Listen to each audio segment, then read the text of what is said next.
잘하기 위해서는 어떻게 해야 되는지 그런 것들을 배워야 돼요.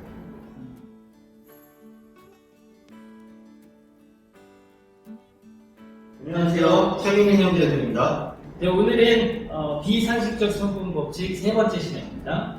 문제문 읽어드립니다. 지금까지의 교육은 이미 알려진 지식을 암기하여 기억하는 방식이었습니다. 그러나 최근 AI의 발달 등으로 과거의 지식을 암기하는 것에 대한 회의가 많아집니다. 저자는 그보다는 초고성능 패러럴 컴퓨터인 뇌의 사용 방법을 배우는 편이 훨씬 더 인간적이고 효율적이다 라고 이야기합니다. 당신은 어떻게 생각하시나요? 네, 질문입니다. 뇌는 이토록 대단한 능력을 가지고 있다. 그런데도 학교 교육에서는 아주 작은 용량의 지식을 외우는 것을 중요하게 여긴다. 말도 안 되는 짓이다. 계속 말했듯이 우리 뇌는 필요하다고 생각되면 1초에 1000만 개티 이상의 정보를 처리할 수 있다. 정보를 달달 외우는 데 시간을 쓰는 것은 인생을 낭비하는 것이다.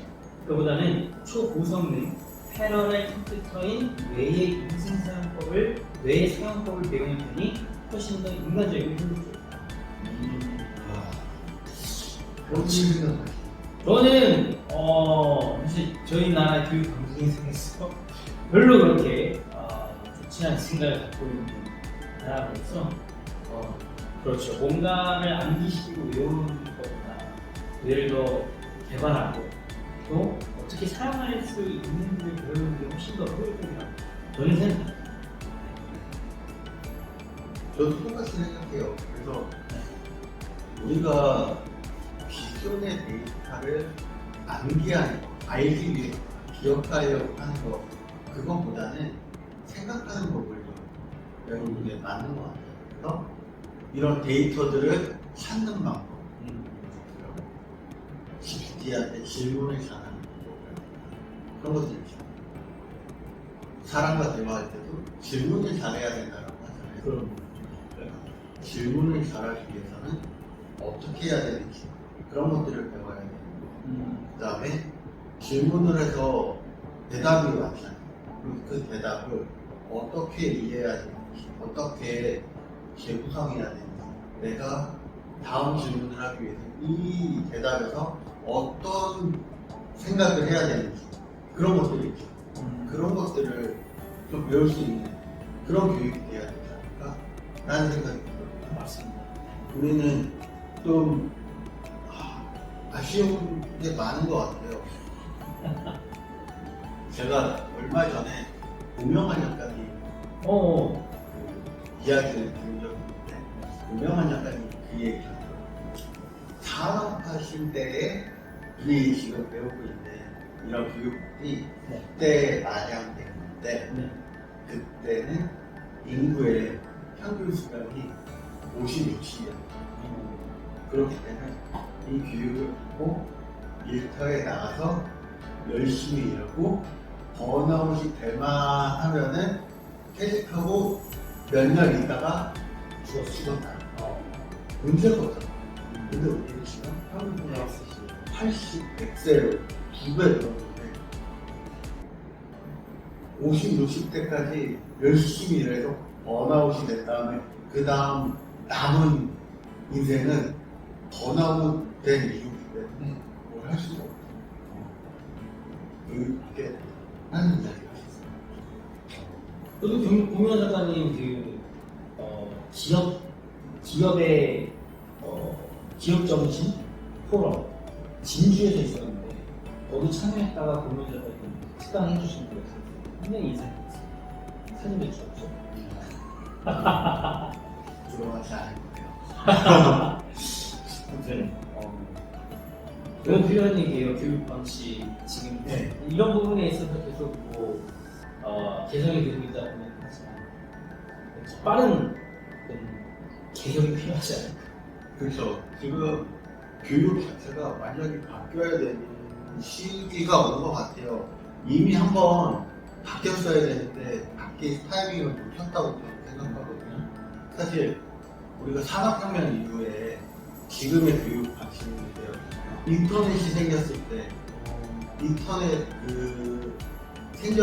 태동하고 그때가 뭐 4차 산업혁명이다 그런 이야기가 있었잖아요. 네. 그때 한번 바뀌었어요. 완전히 개혁을 했었어야 될 것 같아요. 제 생각에. 근데 그때 못했잖아요. 그리고 지금 AI 해동하고 AI로 지금 많은 것들을 이야기하는데 지금이라도 싹 갈아엎어야 되지 않나라는 생각이 들어요. 과연 우리의 미래는 인류의 미래는 어디로 흘러갈 것인가? 그리고 진짜 안 그러면은 우리가 AI에 먹히는 상황이 될 수도 있다고 저는 생각하거든요. 인간이 가진 그 뇌의 능력치 자체가 굉장히 큰데 그냥 어떻게 보면 더 바보가 되게 만드는 교육 방식으로 계속 흘러가고 있는. 예. 그러니까 지금 그걸 바꿔야 된다고 생각이 돼요. 만약 바꾼다면 어떻게 바꾸는 걸 구체적으로 생각해 본 적 있어요? 일단 AI가 못하는 부분이 분명 있어요. 우리 뭐 다른 나라까지 바라보지 않고 우리 나라만 보면은 제일 먼저 해야 될 거는 안전교육이에요. 안전교육. 네. 내가 노동자로서 뭐 일을 하든 우리는 안전에 대해서 여태까지 신경 쓰지 않았다. 그렇기 때문에 안전에 대해서 너무 중요하지. 그렇기 때문에 사고가 나면은 큰 사고가 났었죠 여태까지. 그렇기 때문에 그런 것들 뭐 일하기 전에 어떤 일을 하기 전에 안전교육 뭘 받아야 되는지 무조건 뭐 짐을 옮기고 뭐 그럴 때 장갑을 끼고 뭐 이런 것들 있잖아요. 뭐 짐을 옮길 때 든 자세라든가 뭐 그런 것들 우리 되게 많이 받아야 되는 건데 여태까지 안 받았고 학교부터 해야 돼요. 학교부터 바깥에 소방벨을 울리면은 모든 걸 놔두고 다 뛰쳐나가야 된다. 오히려 야 고장난 거니까 신경 쓰지 마라고 말하는 게 아니라 그게 고장나서 잘못 울린 거일지언정 전부 다 대피해야 돼. 대피하는 거. 어떻게 대피해야 돼? 엘리베이터를 타면 안 되고 계단으로 뛰어나가야 되고 뛰어나가서는 안전하게 다른 뭐 수목이 없는 그런 데 있어야 된다.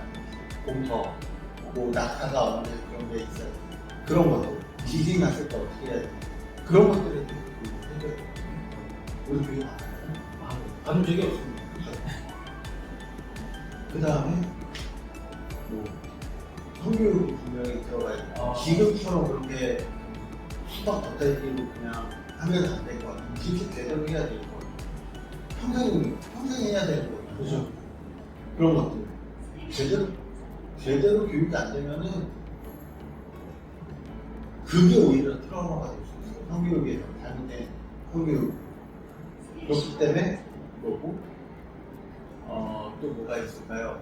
근데 굉장히 구체적이시죠. 그렇죠.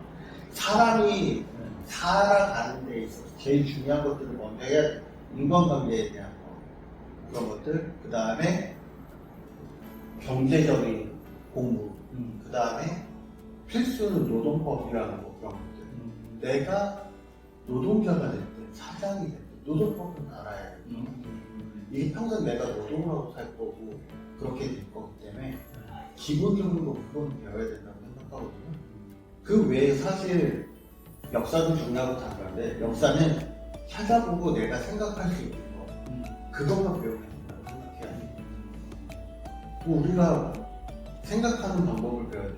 모든 게 다 토론식으로 가고 너의 생각이 어떤 생각인지 나는 이런 생각이 있다라는 거 그런 것들이 다 우리나라의 그 국어 수업에서 제일 황당한 거는 저자의 의도를 주입하려고 학생들한테 저자의 의도도 분명히 중요하긴 한데 내가 느끼는 그것도 되게 중요하지 않아요. 책을 읽을 때 저자가 아라고 말했어도 나는 이건 난 어로 들었는데 난 어라는 생각이 드는데 이것도 되게 중요한 거예요. 근데 우리나라는 시험 볼 때 아는 정답이고 어라고 저는 믿겠습니다는 건 틀린 거야. 가 돼버리잖아.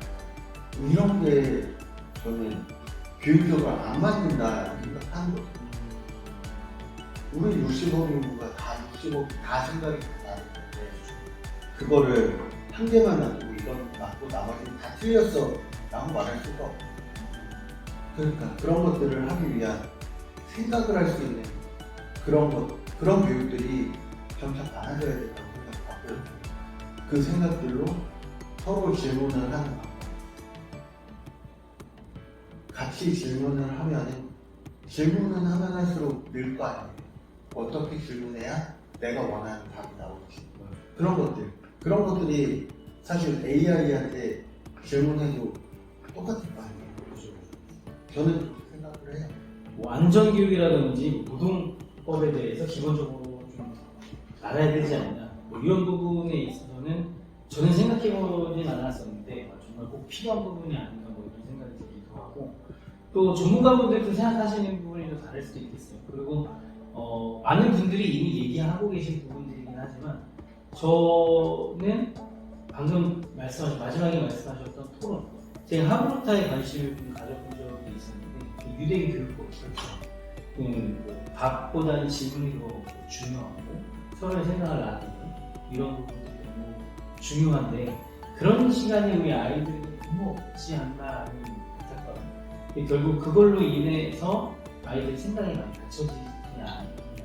그래서 훨씬 더 똑똑한 아이로 성장하고, 그 아이들이 가진 아주 그 생생한 어떤 유연한 뇌를 가지고 더 창의적이고 더 독창적인 또 생각을 하면서 인생을 조금 더 발전적이고 지금 우리 세대보다는 훨씬 더 능가하는 그런 삶을 살 수 있는 것을 좀 맞는 것이 아닌가 하는 생각이 있습니다. 많은 어른들이 그렇게 안타까워하는데 바뀌지 않는 것이 참, 왜냐하면 다도 그걸 경험해보지 못했기 때문에 모르는 거예요. 아이한테 토론이 중요한 건 아는데 막상 토론을 해보면 나도 토론이 잘 못하는데 거기서 그렇죠. 나도 토론이 안 되는데 아이한테 토론은 이게 토론이라고 말하지만 싸움이 되고 어느 순간에는 주입이 되어버리거든요. 사실 우리가 지금 저희가 이렇게 하고 있는 촬영들이 어떻게 보면 어렸을 때 참 많이 했었어야 되는 것들인데 어렸을 때 하질 못해가지고 지금 하고 있는 게 아닌가. 사람이 있는 건지 모르겠어요. 네, 저 하고 있는 건 참, 와, 더 많은 분들이 와서 더 많은 생각을 보면 좋겠다 이런 생각을 문득문득 하긴 하는데, 그러니까 사람은 경험이 한계가 있고 그렇죠. 아는 지식이 한계가 있습니다. 물론 이제 저희 말고도 많은 유튜브 채널에서 아시는 게 많은 분들은 훨씬 더 유익한 내용들을 많이 전하고 계시더라고요. 그렇죠. 그런 부분들에 있어서 좀 많이 부족하구나라는 생각도 많이 들긴 해요. 네. 참. 이것도 경험인 거죠. 그쵸. 하다 보면은 저희도 또 경험치가 쌓이면서 맞아요. 생각이 깊어질 수도 있고. 맞아요. 이렇게 부족함을 느끼면서 더 열심으로 하는 그런 동기부여가 되기도 하기 때문에, 어떻게 보면은 뭐 이거 시청해주신 분들이 굉장히 너무 감사하지만 또 저희에게 있을 때 이 시간 자체가 그도 너무 중요한 시간이지 않나 그런 생각을 합니다. 아무튼 이 뇌 사용법이라는 거를 사실 제대로 아는 사람이 없잖아요. 그럼요. 제대로 아는 사람이 없죠. 있다고 할 수 있는. 저 뇌과학자들도 아직도 연구하고 있는 분야고. 제일 더딘 부분. 많은 과학이 발전했지만 뇌과학자들이 지금 뇌에 대해서는 가장 이제 발전 속도가 느리고 알기 너무 어려워. 그런 것들을 많이. 그러다 보니까 뇌 사용법을 배우는 편이 훨씬 더 인간적으로 효율적이다라고 했지만 사실 좀 어려운 것 같아요. 이 뇌 사용법이라는 것 자체가 아직 100% 알려진 게 아니다 보니까 또 알기는 어려운 것 같은데, 그래도 좀 뭐라 그럴까 다행스럽다고 해야 되나? 좀 더 그런 걸 생각해보면 우리가 여태까지 배운 게 있잖아요. 생축에서 오면서 잠재의식이나 거기에다가 자기의식이라는 내가 뭘 생각하지 않아도 자동적으로 잠재의식 속에서 찾아내고 내가 원하는 정보들을 찾아야 된다는 거. 이런 것들이 네. 되게 중요한 것 같아요. 아이들한테 그래서 그런 것들을 빨리 알려주면 좋을 것 같다는 생각이 들어요. 어렸을 때부터 우리가 그 남들이 하는 말, 잡동사니들, 뭐 그런 남들이 나를 제한하는 말들, 그런 것들로 성인이 된 저희들이 지금 그거를 바꾸기 위해서 굉장히 많은 노력을 해야 되잖아요. 네. 근데 어린 아이들은 아직 그런 것들이 갖춰지기 전이었기 때문에 그런 것들을 미리 해주면 훨씬 더 나은 삶을 살 수 있지 않을까라는 생각을 해보게 됩니다. 그러고 보니까 이제 뇌과학이 참 연구하기 어렵고 까다롭기 때문에 이 부분에 대해서 확실하게 명확하게 이러면 좋다 저러면 좋다라는 것에 대한 어떤 데이터들이 많이 쌓이게 되면 그쪽 방향으로 더 교육이 갈 수도 있을 것 같은데 근데 그런 데이터가 많이 부족하다 보니까 왜냐면 뭐 최근에 제가 본 책에 나라는 책과이라는 책에서도 범죄자의 뇌와 일반 사람의 뇌로는 차이가 없고 그러니까 뇌로서 뭔가 증명해내기가 굉장히 어렵고 까다로운 거죠. 뭐 이렇게 막 여러 가지 붙여가지고 막 시험 같은 거 하잖아요. 근데 일반 뇌와 범죄자의 뇌가 별로 다른 게 없으니 여기에 대해서 특별히 뭔가 밝혀내고 또 명확하게 뭔가 이래야 좋다 저래 좋다라고 딱 제시를 못 해주니까 이게 좀 교육도 그런 차원에서 보는데 조금 더 시간이 걸리는 것도 있지 않을까 그런 생각이 들어요. 그 예를 들어서 생각나는 게 하나 있거든요. 컴퓨터를 사양이 똑같은 두 개를 가지고 어떻게 사용하느냐에 따라서 달라지잖아요.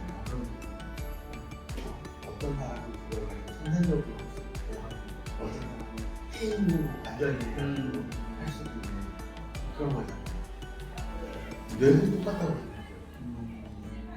우리 뇌는 다 똑같이 똑같이는 비슷한데 내가 그걸 어떻게 사용하느냐 그 안에 우리가 잠재의식이란 경우도 소프트웨어라고 이야기했잖아요. 그 소프트웨어를 어떻게 장착하느냐 그걸 어떻게 좋게 만드느냐 그거에 따라서 우리가 달라지는 거죠. 말 그대로 아까님 말씀 범죄자가 될 수도 있는 거고 정말 위대한 리더가 될 수도 있는 거고 똑같은 성향의 그건데 내가 어떤 소프트웨어를 바꾸느냐에 따라 달라질 수 있다고 생각합니다. 너무 중요한 세상에 중요한 것들이 또 많고 그래서 이런 식의 자기개발 서적들을 계속 읽고 그런 것들을 깨달아 나가야 돼요. 이거 사실 우리가 이런 책을 안 읽었으면 내가 이런 식 그런 거 몰랐고 이렇게 바꿔줘야 되는지도 몰라고 넘어갔을 수도 있는 거거든요. 맞아. 요즘 애들이 뇌과 과학에서 뇌과학은 따로 이렇게 배우진 않잖아요. 제가 초등학교 애들을 키우고 있는 입장에서 로봇과학은 배워도 뇌과학은 안 배워요. 로봇과학은 네, 코딩은 하고 있어요. 야, 사람이 인식하는 것만으로도 그게 이제 예를 들면 또 코딩 하면 도움이 정확할 수 있고, 그러니까 아는 것만으로도 뭔가 자기의 큰 도움이 될 수 있고, 인식하는 것만으로 내가 이런 지경을 가지고 있구나, 이런 지경이 있구나라고 인식하는 것만으로도 굉장히 큰 도움이 된다고 하는데, 우리 아이들이 가진 역량, 뇌, 가능성 이런 것들을 조금 더 객관적이고 뇌과학적 측면에서 좀 알려주는 것도 참 그런 생각. 시간이 좀 많이 흘러서 오늘 토론을 이만 마무리하도록 하고요. 네. 함께 하시면서 혹시 의견이 있으셨다면 댓글로 함께 해주시고 출처장의 주제, 책이나 좋은 논제문이 있으면 댓글에 작성해주세요. 저희가 대신 토론해드리겠습니다. 네, 지금까지 시청해주신 여러분 감사드리고요. 구독과 좋아요는 사랑입니다. 네, 지금까지 책 읽는 존재들의 부자의 사제였습니다.